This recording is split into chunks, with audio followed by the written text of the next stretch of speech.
সুন্দরবন আমাদের দেশের খুবই সুন্দর একটা টুরিস্ট স্পট। দেশের কিংবা দেশের বাইরের মানুষরা নেচারের ক্লোজেস্ট ফিল করার জন্য প্রতি বছরই ঘুরতে যান সুন্দরবনে। কিন্তু আমরা কি কখনো দেখেছি ওখানকার মানুষরা কিভাবে থাকে? বাঘের সাথে তাদের গল্প, তাদের বিশ্বাস আর তাদের বাণিজ্যের ব্যবস্থা সব মিলিয়ে আজকে আপনাদের দেখাবো এক অদেখা সুন্দরবন। একদম ভরে উঠে গেছি। আর আজকে আমাদের হাতে যেহেতু শুধু একদিন সময় আছে, আজকে আমরা চেষ্টা করবো একদম যত কিছু কভার করা যায়। তো এই জন্য সূর্য ওঠার আগে আমরা উঠে গেছি, উঠে এখন আমরা রওনা দেব আর দেখব টুরিস্ট স্পট বাদে সুন্দরবনে মানুষরা কিভাবে থাকে আর ওনাদের জীবন জীবিকাটা। মাত্র সকালবেলা মাছ ধরে আনছে, এনে এখানে রাখতেছে। তো ওনারা 5:30টার দিকে বেরোয় যায় মাছ ধরার জন্য। এখানে এত ফ্রেশ মাছ, কোনো মাছে শুনলাম এখানকার মানুষজন বলতেছে যে কোনো মাছে ফিড ইউজ করা হয় না। আমরা গতকালকে রাতেও খাইছি, খুবই তাজা ছিল। আর এরকম স্বাদের মাছ হইলে প্রতিবেলা মাছ খাওয়া যায়।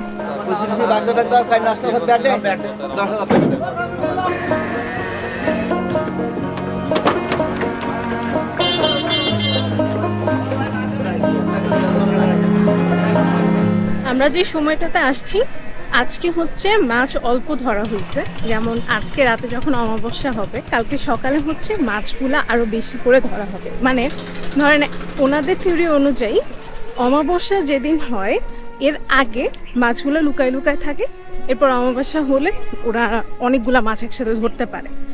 সকালে আসছে কত দাম এটা?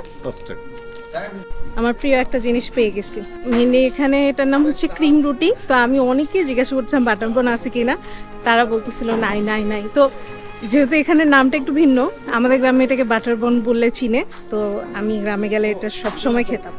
5 টাকা দাম। কতদিন পর এখানে একদম 10টা পর্যন্ত অনেক অনেক মাছ আসবে। এক একজন এক এক ধরনের মাছ আনতেছে, এনে এখানে রাখতেছে, এখান থেকে ইনস্ট্যান্টলি কিনে নিয়ে যাচ্ছে আর অনেকে নিতেছে বেচার জন্য। এই জায়গা থেকে মূলত একদম ঢাকায়, বরিশালে, তারপর মানে বাংলাদেশের বিভিন্ন জায়গায় মাছ। তো 12টা পর্যন্ত বললো যে মাছ আসতে থাকে, তারপর একদম পুরো জায়গাটা ভরে যায়। এক একটা মাছের এক এক রকম দাম। আর এখানে অনেক মানুষ দাঁড়ায় আছে শুধু মাছ দেখতেই। কত ধরনের মাছ এখানে আসে, তারপর এখান থেকেই নিয়ে যাচ্ছে দরদাম করে। এত ফ্রেশ মাছগুলা, এগুলাতে ফিট দেওয়া হয় না, তো এই জন্য এইখানের মাছের টেস্ট এত বেশি ভালো।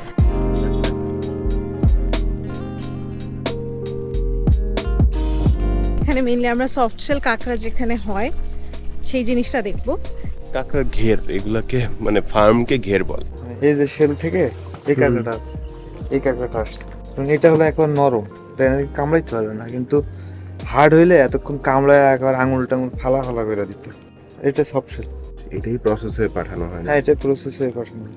এটা সফট শেল, এটা পুরো খাওয়া যায়। এবং যে মিট, এমনি যে হার্ড কাঁকড়ার তো মানে হাড্ডি, মাংসের চেয়ে হাড্ডি থাকে বেশি। এটা হলো যে পুরাই মিট, আপনি হাত দিয়ে দেখেন। এখানে যে বাক্সগুলা সবগুলোতে এরকম কাঁকড়া আছে? সবগুলোতে কাঁকড়া ছাড়া হয় এবং ওইটা একটু খাবার দেওয়া হয়। এই যে এই জিনিসটা দেখলে বুঝতে পারবেন, এটা তো করা আছে, বক্সটা খুলি। কারণ এই যে শেলটা কতটুকু, কাঁকড়া খোলস দেওয়ার পর আরো সাইজটা দেখেন। এই শেল থেকেই কাঁকড়া হয়। খাবারও এখানেই দেওয়া হচ্ছে। সবকিছু পানি মাটি সবকিছু একটা নির্দিষ্ট মাপের উপর রাখা হয়, সেই ক্ষেত্রে খোলসটা আসে। যদি সেটা না রাখা যায় তাহলে দেখা যায় কি কাঁকড়া মরে একেবারে সব পরিষ্কার হয়ে যায়। কাঁকড়া চাষের জন্য কাঁকড়ার পানির পরিমাণ বা খাবার পরিমাণটা খুব সুন্দর ব্যালেন্স রাখতে হয়, নয়তো কাঁকড়া গিয়ে মারা যাবে। আর এখানে যে চাষ করা হচ্ছে এই জিনিসটাই কিন্তু প্রসেস হয়ে আমাদের ঢাকায় বা অন্যান্য জায়গায় আমরা যেখানে সফটশেল কাঁকড়া খাই সেই জিনিসগুলো আমরা পাই। তো দেখালো ভাই আমাদের সুন্দর করে যে যদি এটা হয়তো ওই যে শক্ত কাঁকড়াটা, তাহলে এতক্ষণে আর কি হাতে কামড় টামড় দিয়ে ফেলতো। তো সফটশেল কাঁকড়ার মধ্যে যে জিনিসটা পুরাটাই খাওয়া যায়, তাই না ভাই? পুরা কাঁকড়াটাই খাওয়া যায়। তো এটার মিটটা যে ওই পরিমাণটা কিন্তু আমরা খাই, আর ওইটা সুন্দর করে মানে ওইটা খেতেও খুব মজা। আমি খাইছিলাম এর আগে। চিংড়ির ঘেরে যাচ্ছি, এদিকে অনেক চিংড়ির ঘের, মানে এখানে চিংড়ির চাষ করা হয় আর এগুলাই বিভিন্ন জায়গায় পাঠানো হয়, আবার এখানেই বেচে কেনা হয়।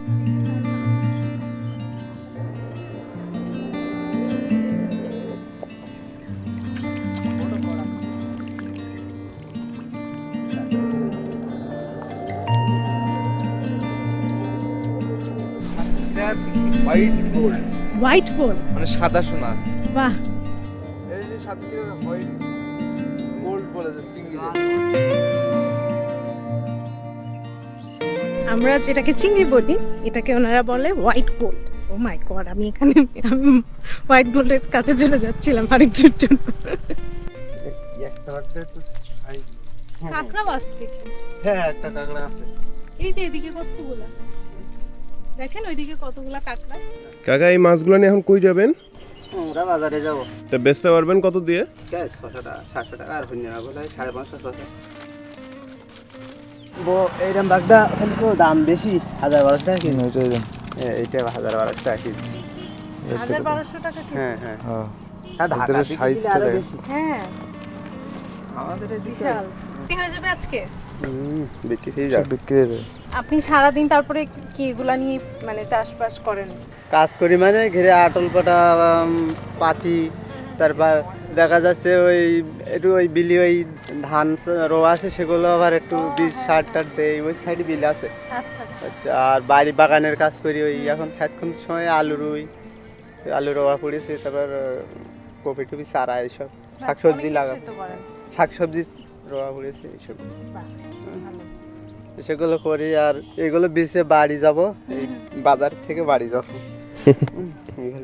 এখান থেকে নেন না বাড়ির জন্য? কিছু কিছু খাই, এই বাগদা খাই না আমরা, তেলাপাই এই মাছগুলো খাই বেশিরভাগ। এইগুলো দাম কম আছে, এইগুলো দাম কম আছে। আর এই চিংড়ি মাছ খাই, এই চিংড়ি মাছ মাঝে মাঝে এইগুলো খাই, এই চিংড়ি মাছগুলো। হ্যাঁ, আর বাগদা টাগদা লোক কুটু মাছলি তখন একটু একটু 2-1 সময় খাই। ঢাকা যাইতে যাইতে এরকম ফ্রেশ থাকে না তো। ঢাকায় যাইতে গেলে মাছগুলো ভিজে একদম হয়ে যায়, মানে টাইট হয়ে যায়, বরফের মাছের মতো লাগে। বরফ দেওয়া থাকে না। বরফ দেওয়া থাকে। আমি কালকে এখানে যখন খাইলাম একদম তাজা। খুব মজা লাগছে।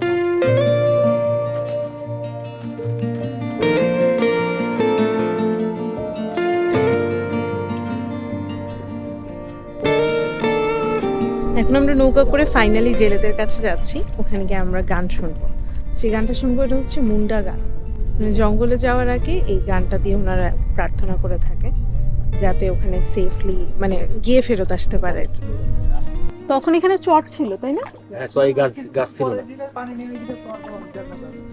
তখন বাঘ আসছিল। এই এক্সাক্ট জায়গায় বাঘ তো সাঁতারও কাটতে পারে, পানি তো কাটতে পারে বল। সুন্দরবনের একটা বড় অংশ হচ্ছেন জেলেরা। জেলেপাড়া গিয়ে আমরা তাদের মুখ থেকে শুনতে পেলাম কিভাবে বছরের পর বছর তারা জীবিকা উপার্জনের জন্য সুন্দরবনের উপর নির্ভরশীল। তাদের বিশ্বাস, তাদের প্রার্থনা সবই ছিল বনকে ঘিরে। চাচা এখনো মাছ ধরেন? এখন বাবার নজর খারাপ হয়ে গেছে। নজর খারাপ। শেষ কবে দেখছেন বাঘ? ও বাঘ আগে পয়লা দেখি তখন ওই খানপির হাটে, কত দূর ছিল আপনার? ও নিকটে এরকম কলিকা, এর মধ্যে 10-15 দুটি। তারপর মাছ ধরতে গেলাম গেলি, ও আমার এই লোকের ফাঁসা যে দেখি হামলা দিচ্ছে, মানে ও তো কাছাকে পর্যন্ত, ও তো আর ফিরে থাকতে পারে না। মানুষ ডেলি তো নেশা লেগে যায়, মানুষ ডেলি তো মানে গাড়া করে পরিবার ধরি, ও ধরি বেলাও ঘাড়ে।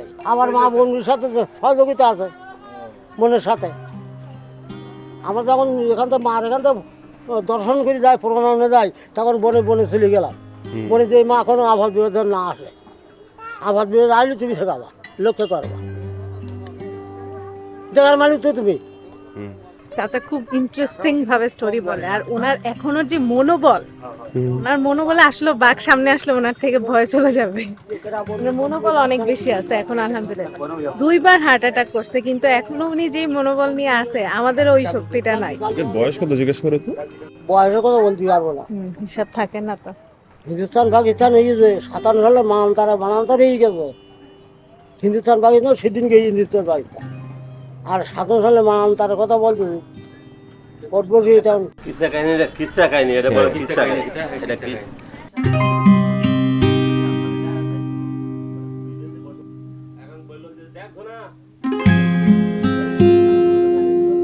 এই বড় বিবি কিসা কাহিনী। আরে বই আছে আমার কাছে, এটা প্রতিভা।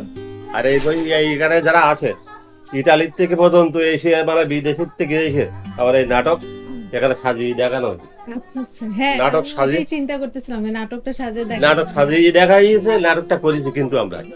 ধন্যবাদ, আচ্ছা খুব সুন্দর করে বললেন। এরকম ভাবে নাটক আমি সাজিয়ে দিই, অনেকগুলো নাটক সাজিয়ে দিই বিদেশির কাছে। আল্লাহ আল্লাহ বলতে হবে, যে পুঁতি পারবে আল্লাহ আল্লাহ বলতে হবে। তা আমার ভাই জঙ্গলে যায়, তাই না করলে হয় না, তাই আমাদের করতে হয়। আপনারাও যান জঙ্গলে? কবে গেছেন শেষ?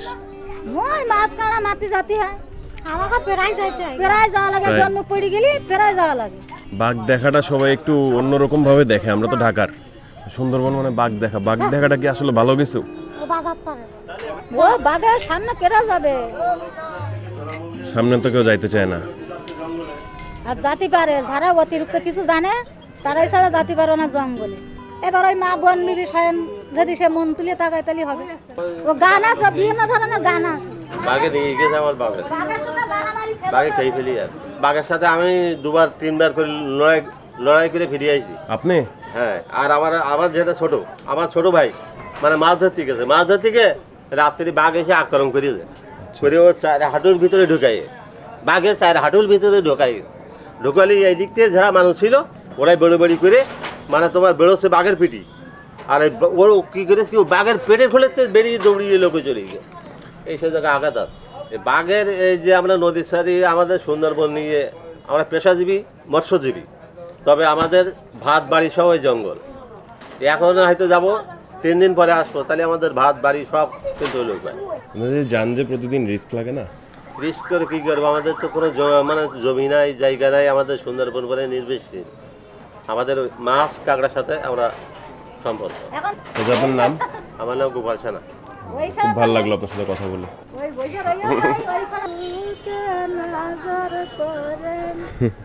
এইসব বিশাল গান বুঝছেন, পারেন যাতে আপনি? সবাই জানে, ওই যে জানি কম বেশি, নারী পুরুষ সবাই জানে। শোনান দেখে আপনি।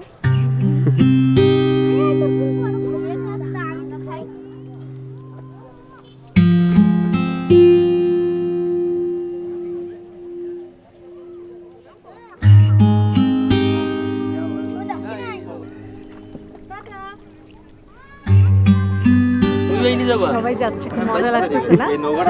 গান শোনা গান শোনা ভালো লাগে। 5 জনের সঙ্গে না বেড়ালে 5 রকম কথা বলা যায় না, যে কোন জায়গায় কোন পালি কথা বলতে হবে, কি ধরনের কি করতে হবে, এই জন্যই। এবার এরা তো এই ধরো রয়েছে এই জায়গায়, এরা ধরো তেমন ভালো কথা বলতে পারে না। তা আমি অনেক জায়গায় ঘুরে অনেক কিছু না কিছু বুঝি। মার্ট আছে। এখন কোন দিকে যাইতেছি? এই যেখানে ওই পূজা হয় ওখানে হলাম।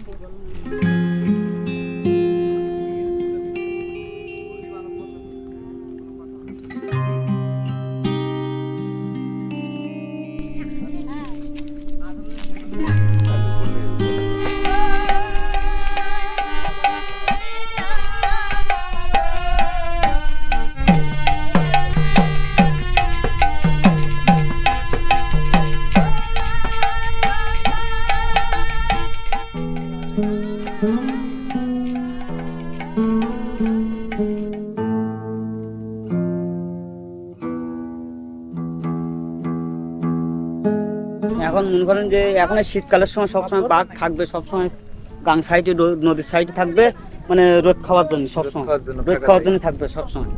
আমরা আজকে এসে খুব একটু মানে ঠান্ডার সময় আসা উচিত না, তারপরে আমরা আসে বৃষ্টির ব্যাপারে কেন জানেন যে এখনকার সময় ঠান্ডার সময় বাঘ সবসময় এই কানায় থাকে, সবসময় রোদ খাওয়ার জন্য সবসময় থাকে। শীতের সময় কাছে চলে আসে? হ্যাঁ, শীতের সময় বাড়া শুয়ে থাকে, রোদ পায় তখন রোদ পায়, এসে শুয়ে থাকে এখানে শুয়ে থেকে মানে আগুন মানে গা গরম হয়ে গেলে আবার চলে যায়, বেলা করে গেলে। মানে এই সময়টা আপনারা আসেন না? না, আসেন না, মানে এই সময় বাঘের সব বেশি হয়। আর গরমকালের সময় তখন পানি ওঠে, এই সময় বাঘ তখন দূরে চলে থাকে। আর এখন শীতকালের সময় তো পানি ওঠে না, ওই বাঘ তখন নিকটে এসে মানে এই শীতের সময় রোদ এসে রোদ পায়, গা গরম হয়।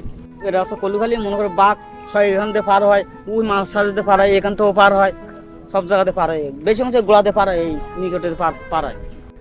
তাহলে বেশিক্ষণ থাকা উচিত না? হ্যাঁ, নিকটে পার হয়। এই শীতকালের সময় এখন বাঘ থাকছে, এই শীতকালে এই ধারে আসে রোদপতি, ও কোনো ব্যাপার নেই, ওরা কম বেশি আসি তো।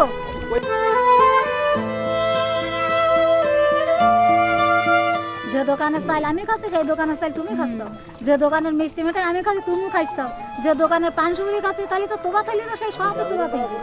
আপনারা যে মাছ ধরতেছেন সেটাই তো আমরা। হ্যাঁ।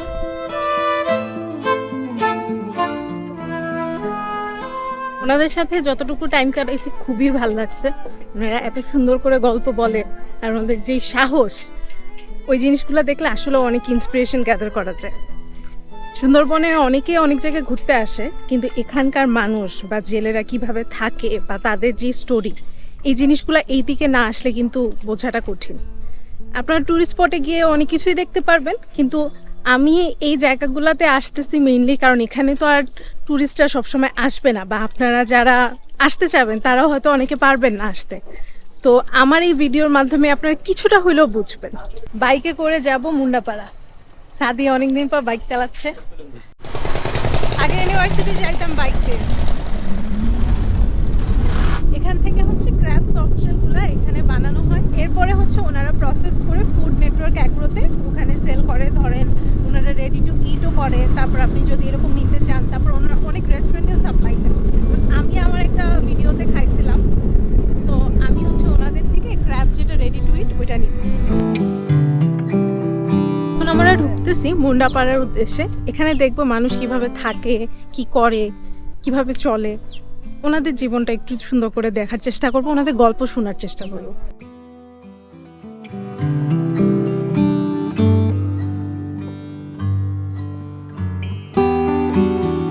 ভালো আছেন কাকা? আপনাদের বাড়ি কোন জায়গায়? আমরা ঢাকা থেকে আসছি। আমাদের আদিবাসী মুন্ডা চাষি কর্ম ছাড়া নেই। আগে মনে করেন হাহাকার ছিল বেশি, ওই ধানের চাষ ছাড়া তো ছিল না। তো মনে করেন আমি একটা মজুরি হিসেবে, আমার জমি জায়গা কিছু নাই, বর্গা হিসেবে জমি আমি করতে পারলাম না, গতর ওপর দিয়ে সব। ওই মনে করেন ওই সময় আমি হয়তো 10 বিঘে জমি বেড দিলাম, স্বামী স্ত্রী দুইজন 10 বিঘে জমি ধান কাটলাম। সারা বছরে হয়তো ভাদ্র আশ্বিন কার্তিক এই 3 মাস, 3 মাসে যেটা আয় ইয়ে করবে, ঋণ করে খাবো। ওই তো ফসলের সময় এখন ধান কাটে যতটুক ধান পাবো, ওই মালিকের দিতে আমাদের কষ্ট সদ হয়ে যেত, কিন্তু পেটে ভাত থাকতো না। তখন কি করতাম, ওই মাটির কাজ এই সব করে চলতো। আর এখন মনে করেন এখন পরিবর্তন হয়েছে, এখন মজুরির দাম বেশি, বিভিন্ন কায়দায় আমাদের হয়তো এখন ভাটার কাজ হয়েছে, এখন গাঙের ধরা হয়েছে, বিভিন্ন দিক থেকে এখন আমাদের উন্নতি হয়েছে। আর এই আমি বনে যাই না, ওই নেপাল আগে যেত, অনেকে যেত। ওই আমরা এখানে যারা আছি, এখানে বাগানে বনে আমরা এখন একটু কম যাই। আমি সবাইকে জিজ্ঞেস করতেছি ভাই, আপনি বাঘ দেখছেন? এইটা বলবো কি, যেন অপর আল্লাহর জন্য আর সামনের জন্য না ফেলায়। কি হয়েছিল তো? মানে খাল ছিল তো ছোট, ওর ভিতরে নৌকা চালাই দিয়েছিলাম, নৌকা কাঁকড়া ধরতে গেছিলাম তো, আর বাঘ ছিল এই বাগানের ভিতরে বসে। তো একটা শব্দ হলো, তা আমার দাদা বলছে কি শব্দ হলো রে, আনতে ওটা কি একটা শব্দ হয়েছে। তা লক্ষ্য করতে করতে দেখি যে ওই হেতাল গাছ, হেতালের বনের খুলে শিকারে বসে গেছে। তারপর দুই ভাই ওই হাঁকাহাঁকি করলাম, চিল্লাচিল্লি করলাম, প্রায় 20 মিনিট মতন। সাথে বাজি রয়েছে, দাও রয়েছে, কিন্তু ওসব নেওয়ার টাইম নাই। মানে উনি যদি মনে যদি করে যে থাবা দিয়ে যে নৌকার থেকে নিয়ে নেবে, কোনো সমস্যা নাই। তা এরকম অবস্থায় রয়েছে আমরা। এমনি বড় অনেক না? হ্যাঁ, বড় ভাই। যখন আমি বইটা যখন উঁচু করি, তখন এই লাফাই আসে কি এমনি বাড়ি টানতেছি, কিন্তু মাথা যদি উঁচু না করে তাহলে কিন্তু মাথা বেডে বাড়ি লাগে, কিন্তু যখন বাড়ি মারি সে সময় এই করে, এইখান থেকে চলে যায়।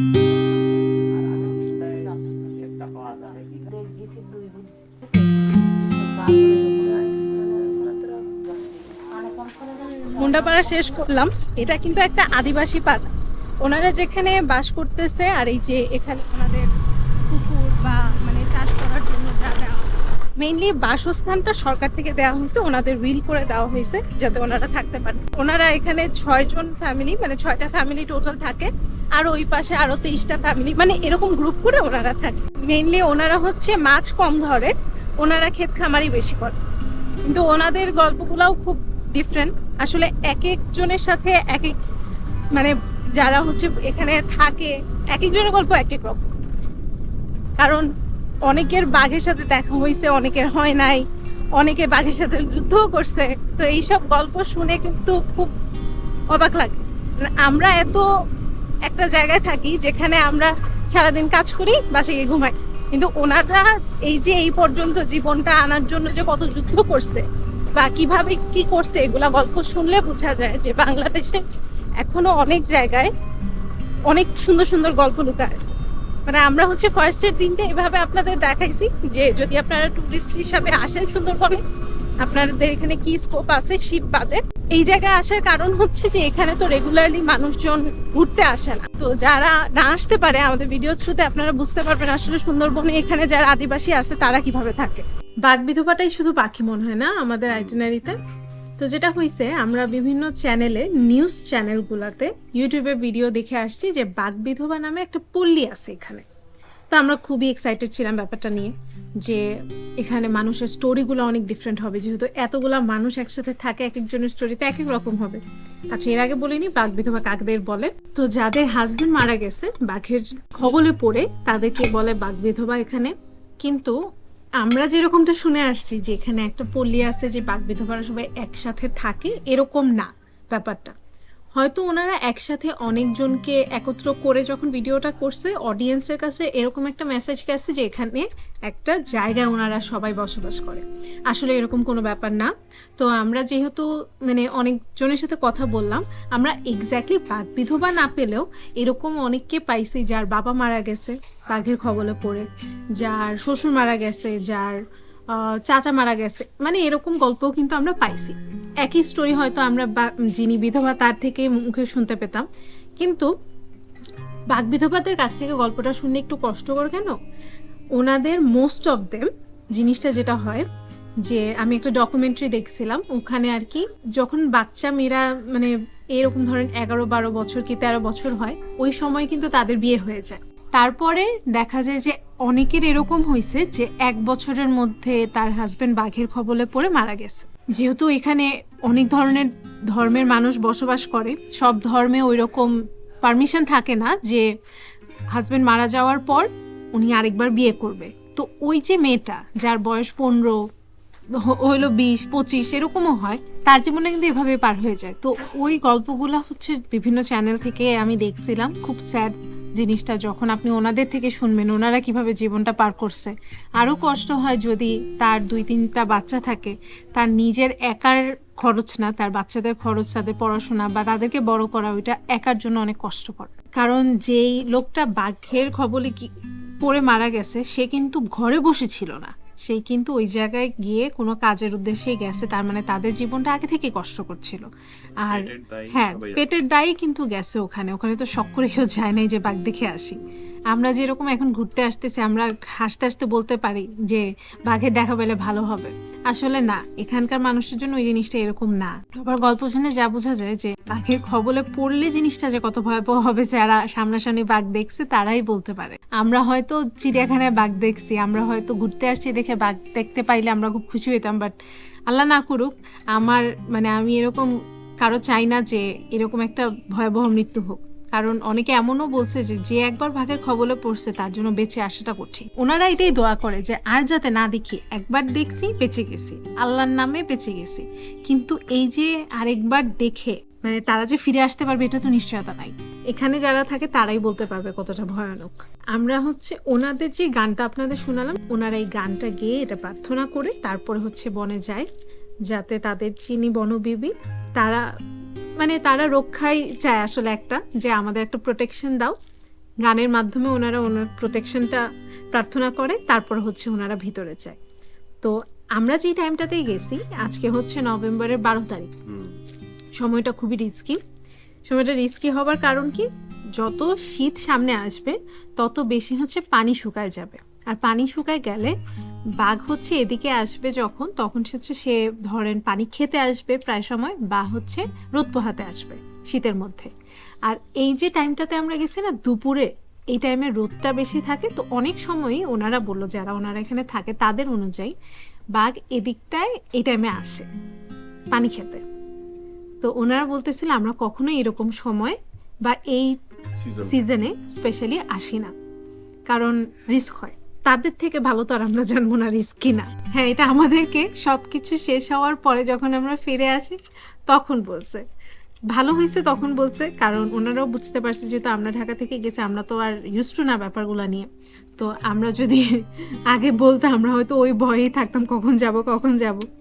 তো আল্লাহ আল্লাহ করে আমরাও আলহামদুলিল্লাহ ঠিকমতো ফিরে আসতে পারছি। আমাদের জন্য এটাই অনেক বড় অ্যাডভেঞ্চার, বা আপনাদেরকে যতটুকু দেখাতে পারছি এটা হয়তো আপনারা বাসায় বসে এই ফিলটা যদি পান, কিন্তু ওনাদের জন্য এটা ডেইলি লাইফ।